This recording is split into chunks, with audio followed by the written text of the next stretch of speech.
Welcome back. Record inflation being felt across the state this week, and now less than 4 months from the midterms. The new numbers this past week jarring even some economists. Former Obama administration chief economist Austan Goolsbee standing by on the impact here in Wisconsin. But first, the numbers. Inflation soaring 9.1% in June from a year ago, the fastest pace in more than 4 decades.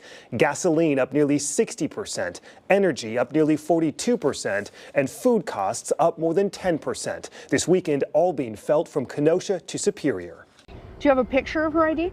You needn't be an economist to see the impact. You're going to drive forward, they'll check her in and give her $25 in vouchers. The hundreds that showed up, Milwaukee's Hunger Task Force distributing farmers markets vouchers to low-income seniors alongside resources amidst record inflation. Yes, my mother had to struggle from paycheck to survive. Sherry Tussler, Hunger Task Force Executive Director. How's inflation affecting you guys in terms of your operations?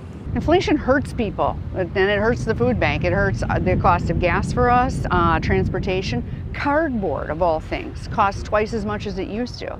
Costs are going up, and so we're seeing more people going to emergency food pantries than we did as little as 2 months ago. So it's starting to show. It always does at the food pantry level, and we're concerned about rising inflation, the prices, and how it's going to impact people into the fall. Can you meet the demand going into the fall? So far we can, but there's this thing that's going to happen called the unwinding, and we're going to hear more about that. And what it means is when the federal health emergency elapses, the emergency allotments people are getting with their food share will disappear, and people won't know why or how. That senior getting $250 will go back to $20, and that's going to be really painful for a lot of people. Austan Goolsbee is an economist at the University of Chicago and former chief economist in the Obama administration. He joins us now from Chicago. Austan, good to see you. Thanks for your time. Yeah, thank you. Let's just cut to the chase. How bad were these numbers that came out this past week? Pretty bad. I mean, you didn't need the numbers to know that people are getting pinched all over the place.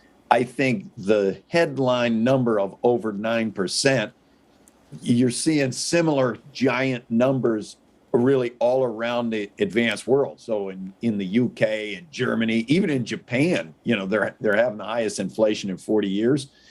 And it's a mistake to think there are some people looking at this number and they're saying, okay, well, that number came from a month ago and looks back over the previous year.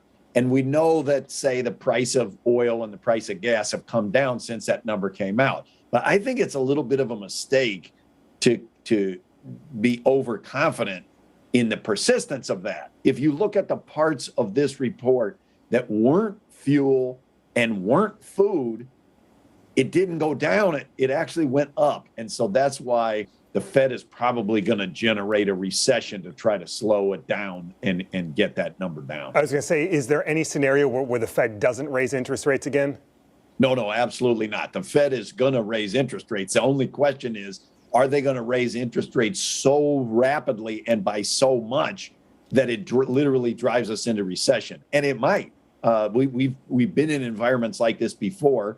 When Paul Volcker was the head of the Fed, they knew it would start a recession, but they felt that they had to do that because for the long run, they had to get control of prices. The next policy board meeting is next week. I mean, how fast could we see all of this transform? Are we talking weeks, months? What are we seeing here? Yeah, weeks to months, but that's definitely not more than that. I mean, it could easily, I expect they're going to raise the interest rate by a full percentage point in one meeting. And they raised it 3/4 of a point at the last meeting.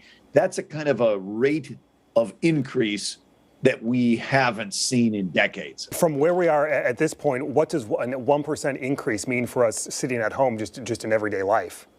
I mean, I think where it's going to impact us, if you're just living here in the Midwest, where you're going to see it for sure is in mortgage rates, credit card rates. It's going to be harder to buy a new or used car where you're going to get a loan. Anything that's interest rate sensitive, which are consumer durables, housing, and automobiles, you're gonna feel the pinch right away. Austan, you're in Chicago. We're just north of you here in Wisconsin. Is there anything unique, I guess good or bad, about the Midwest compared to the rest of the country in what we're seeing, or is it across the board? Yeah, it's probably going to be a little worse for us here in the Midwest because we have a little more manufacturing orientation. Wisconsin, Illinois, Michigan, Ohio.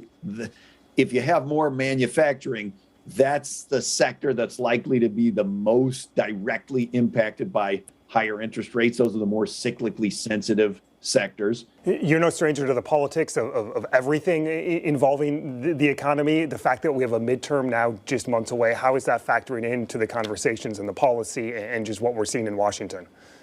It's driving them crazy, of course, because the politics are bad.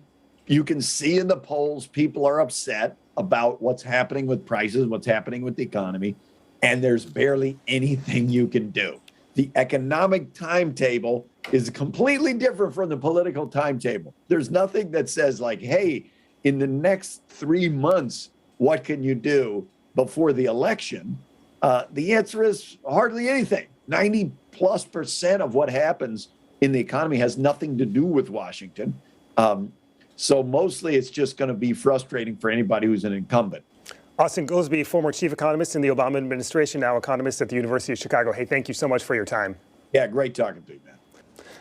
Coming up, the impact on housing, the new initiative underway this weekend in what one Wisconsin mayor is calling a crisis statewide.